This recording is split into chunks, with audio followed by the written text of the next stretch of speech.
In the vast, golden expanse of the Persian Empire, where the sun dipped low over the horizon and the deserts stretched endlessly into the unknown, there was a tale that few dared to whisper.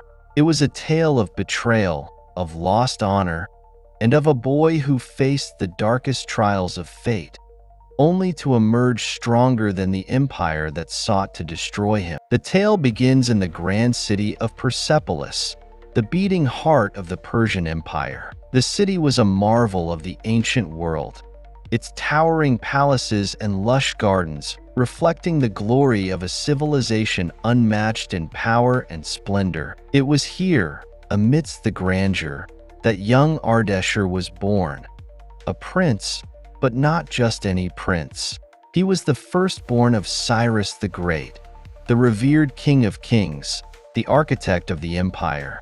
Yet, despite his noble birth, Ardeshir's life was far from privileged. From a young age, his father's gaze was cold, his words laced with bitterness. Cyrus saw in Ardeshir not a son, but a threat. The whispers in the court were ruthless. Ardeshir was destined to surpass his father, to rise as a ruler greater than even Cyrus himself. The King of Kings could not bear the thought of being overshadowed, not even by his own flesh and blood. Ardeshir, for all his youth, was wise beyond his years. He knew of his father's growing resentment, but he also knew his place was to serve and protect the empire.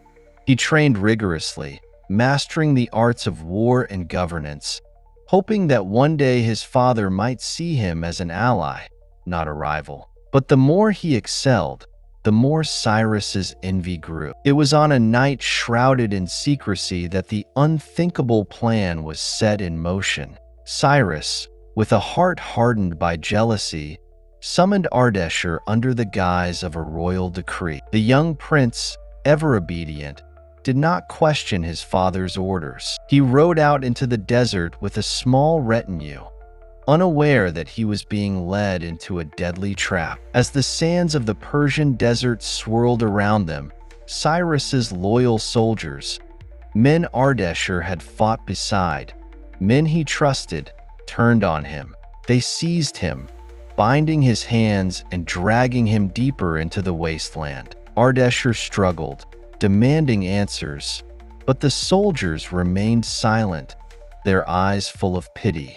When they finally spoke, it was with heavy hearts. "Your father, the king, has decreed it so," they said. "You are to die here, where the desert will swallow you whole, and your name will be forgotten." With that, they left him, alone, bound, and with nothing but the vast, unforgiving desert around him.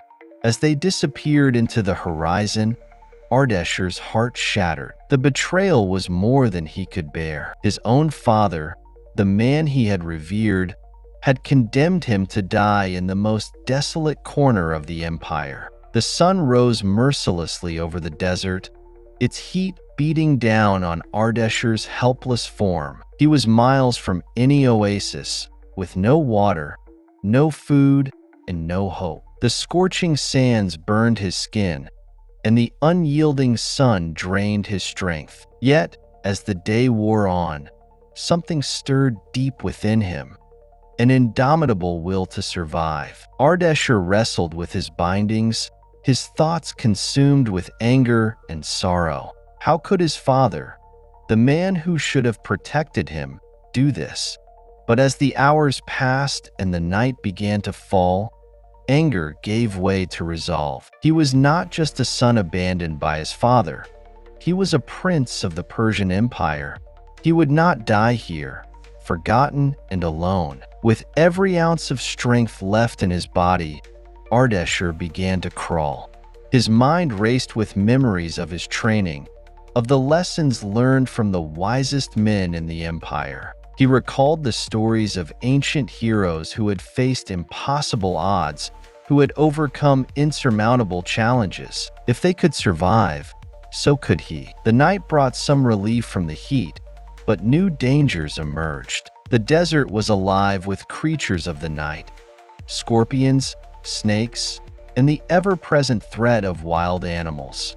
Yet, Ardeshir pressed on, his willpower fueling his every move. He found a sharp rock and, with painstaking effort, began to cut through his bindings. Hours passed, but finally, his hands were free. With freedom came a renewed sense of purpose. He searched the night sky, using the stars to navigate, remembering the ancient maps and the stories of the desert routes told by travelers and merchants. If he could find an oasis, he could survive. If he could survive, he could return. And if he could return, he would reclaim his honor. Days passed in a blur of exhaustion and delirium. Ardeshir stumbled through the desert, each step a battle against the merciless elements. His throat was parched, his vision blurred, and his body weakened by hunger. But still, he pushed forward, driven by the burning need to prove his father wrong. Just as hope began to fade, the unthinkable happened. In the distance, shimmering like a mirage, Ardeshir saw what he had longed for. An oasis. His heart pounded with renewed energy, and he rushed towards it, fearing it was just another illusion of the desert. But as he drew closer, the oasis remained real and lush, with palm trees swaying gently and the sound of water flowing. But this was no ordinary oasis. As Ardeshir approached, he realized it was part of something far greater, an ancient, hidden city lost to time, concealed by the shifting sands of the desert. The city's walls were carved with symbols of forgotten gods and heroes, and its buildings, though weathered, stood as a testament to a civilization long gone. Stumbling into the city, Ardeshir collapsed by the edge of a clear pool, drinking deeply, the cool water reviving his strength. As he explored further, he discovered that the city was not entirely abandoned. Deep within its heart, there was a temple, and inside the temple, an elderly priest sat in silent meditation. The priest, seeing Ardeshir's state, tended to his wounds and offered him shelter. When Ardeshir had regained his strength, the priest revealed the city's secrets. It was a place of great power, known only to a select few, built by an ancient order of mystics who had once guided the rulers of Persia. The priest spoke of prophecies and a chosen one who would one day rise to unite the fractured lands of the empire. Ardeshir listened intently, realizing that his survival was no accident. It was destiny. The priest, recognizing Ardeshir's royal lineage, began to train him in the ancient ways, teaching him the secrets of the forgotten order. Through rigorous trials and spiritual guidance, Ardeshir grew stronger, both in body and in mind. Months passed, and the boy who had been left to die in the desert was no more. In his place stood a man, a warrior, a leader, and a true heir to the Persian throne. Ardeshir knew it was time to return, to confront the father who had betrayed him, and to claim his rightful place in the empire. Word of a mysterious warrior spreading justice and hope across the empire began to reach Persepolis. The people spoke of a leader who seemed to come from the very sands of the desert, who fought with the strength of 10 men and had the wisdom of the ancient gods. Cyrus, now an old and paranoid king, grew fearful as these tales reached his ears. And then, one fateful day, Ardeshir returned to Persepolis. The city, which had once looked down upon him, now gazed in awe. He rode through the gates, his presence commanding respect and fear.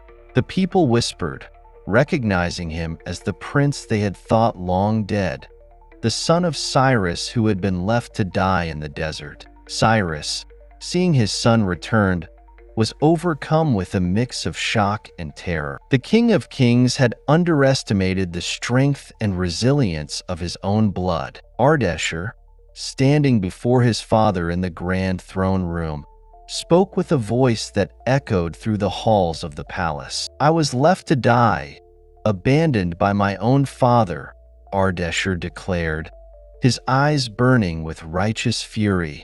"But I did not die. I was reborn, forged by the desert and the gods themselves. I have returned, not as your son, but as the true ruler of this empire." The court was silent, all eyes on the confrontation between father and son. Cyrus, now a shadow of his former self, realized the truth. Ardeshir was everything he had feared and more. The king, consumed by guilt and regret, relinquished his throne, knowing that the future of the empire lay in the hands of the son he had once sought to destroy. With Cyrus stepping down, Ardeshir ascended to the throne, not through bloodshed or betrayal, but through the strength of his character and the will of the people. As king, Ardeshir ushered in a new era for the Persian Empire, an era of justice, prosperity, and unity. The hidden city became a symbol of his reign, a reminder of the ancient wisdom that had guided him through his darkest hour. Under Ardeshir's rule, the empire flourished, expanding its borders and fostering a golden age of culture, learning, and peace. The people, inspired by his story of survival and triumph, looked to him not just as a king,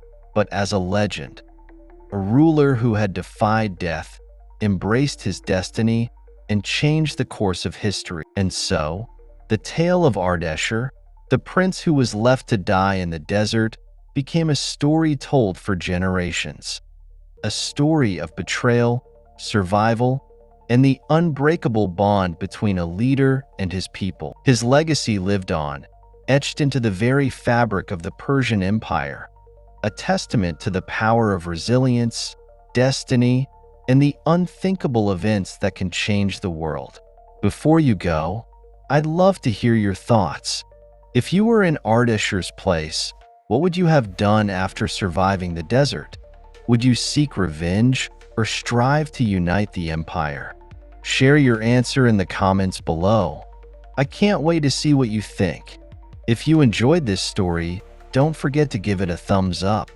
And if you want more epic tales and inspiring content, hit that subscribe button and ring the notification bell so you never miss an update. Thanks for watching.